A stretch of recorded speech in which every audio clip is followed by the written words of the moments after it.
That's why your family's dead. No sense in wasting a good time. Is it because we gods are so wonderful? Are you coveting our undeniable beauty? Dragon Ball has given us gods, scions, and heroes who've saved the universe more times than we can count. But for every hero, there's a monster built to test them. And some of those monsters didn't just want power. They wanted to watch the world burn, laugh while doing it, and never once feel a shred of guilt. Today, we're ranking the most evil villains in the entire franchise, not by power level, but by pure, unfiltered cruelty. Stick around, because number 1 might not be who you expect. We start with a villain a lot of fans forget, GARLIC.JR. He's petty, he's bitter, and that's exactly what makes him unsettling. His entire motivation is jealousy. He wasn't chosen as guardian of Earth, so his answer was to trap the entire planet inside an eternal, inescapable darkness called the Dead Zone. He didn't fight for justice. He didn't fight for power's sake. He fought because he couldn't stand that someone else got what he wanted. That kind of small personal cruelty is its own brand of evil, the kind that doesn't need a galaxy-ending goal, just spite.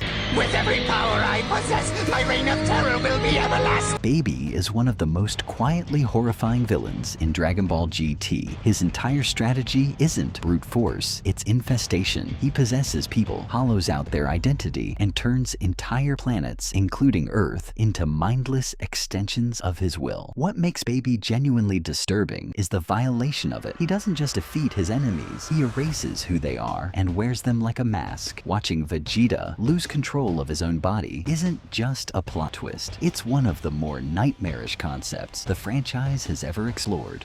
We celebrate him for the hype moments. Janemba is evil in its rawest, most literal form. Born from condensed evil energy in hell itself, he doesn't have a tragic backstory or a twisted philosophy. He's simply the physical manifestation of malice, and he reshapes reality itself around that single trait, turning the afterlife into a warped playground built entirely from cruelty. There's something almost poetic about a villain who isn't corrupted by evil. He is evil, distilled and given a body. Zamasu is terrifying for a completely different reason. He believed he was right. As a god sworn to protect mortals, he came to a horrifying conclusion that the only way to save the universe was to erase humanity from it entirely. This is what separates Zamasu from a typical villain. He's not chaotic, he's not petty, he's a fanatic, fully convinced that mass extinction is a righteous act. And the scariest part, he genuinely never wavers. Watching a god calmly justify annihilating all mortal life without a single flicker of doubt makes him one of the most ideologically evil characters Dragon Ball has ever created.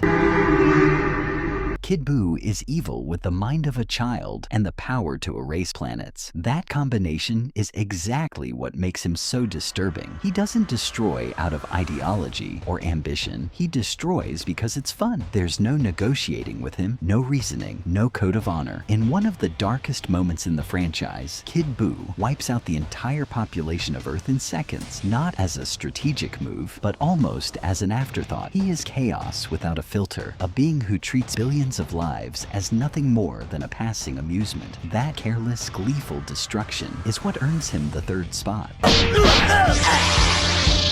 Cell isn't just powerful, he's a sadist with a scientific mind. Built from the cells of the franchise's greatest fighters, Cell inherited more than just their strength. He inherited a taste for cruelty, and unlike most villains, he savors it. The Cell games weren't about winning, they were theater. Cell forces the heroes to fight for entertainment, drags out battles he could end instantly, and delights in psychological torment as much as physical domination. He's calculated, patient, and worst of all, he enjoys every second of the suffering he causes. That deliberate performative cruelty puts him just short of the top spot.